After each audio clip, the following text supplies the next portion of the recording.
என்ன சாப்பிட்றோமோ அதுக்கு தகுந்த புத்தி வேலை செய்யும்ல.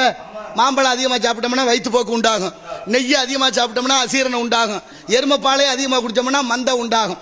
எருமைப்பாலையே குடிச்சிட்டு நம்ம வீட்டு பிள்ளைகள் என்ன பண்ணுது, எப்போ எனக்கு என்னன்னு பார்ப்போமா அப்படிங்கிற மாதிரியே தெரியுது. ஏன்னா உள்ளே போனது அப்படித்தானே. அதை விட அந்த சாராயங்கிற மதுபானம் இருக்க அதை குடிச்சிட்டா நம்ம சொல்கிறத கேட்கறதே இல்லை. மூளையை அவர் கட்டுப்பாட்டில் இல்லை, அப்புறம் எப்படி கேட்பாரு? நினைச்சு பார்த்தீங்களா? அப்போ உணவு மனிதனுடைய உணர்வை தீர்மானிக்குது என்றால் என்ன சாப்பிடணும் இருக்கு, எப்படி சாப்பிடணும்னு இருக்கு, இருக்கா இல்லையா? ஒரு உணவுக்கு இன்னொரு உணவு இடைவேளை 5 மணி நேரம் தேவைப்படுது. பால், தயிர், மோர், கீரை இதெல்லாம் இரவு நேரம் சாப்பிடக்கூடாது. செரிமானம் ஆகிறதுக்கு 9 மணி நேரம் ஆகும். அப்போ உணவு ரொம்ப முக்கியமாக இருக்கணும். உணவு மாறினதனுடைய விளைவுதான் அத்தனை பேரும் நோய்வாய்ப்பட்டு கிடக்கிறோம். எல்லாம் மரபணு மாற்றப்பட்டு போச்சு. சாப்பாட்டில் முட்டை சாப்பிட்டீங்களா? சைவமா அசைவமா? சைவமா. நீங்கள் எப்போல இருந்து இன்னைக்கு மட்டுமா? சைவம்னா கடைப்பிடிக்கணும். இங்கே நாட்டில் நல்லவனாக இருக்க முடியாது. நல்லவனாக இருந்தால் கேலி கூத்தாகுது. எல்லாருமே நாகரிக கோமாளிகளாக மாறிட்டான். நம்ம ஆளுக முன்னோரு காலத்தில் மாமிசத்தை சுட்டு சாப்பிட்டாங்களாம். நம்ம ஆளுக முன்னோர்கள் மாமிசத்தை சுட்டு சாப்பிட்டுக்கிட்டு இருந்தாங்க.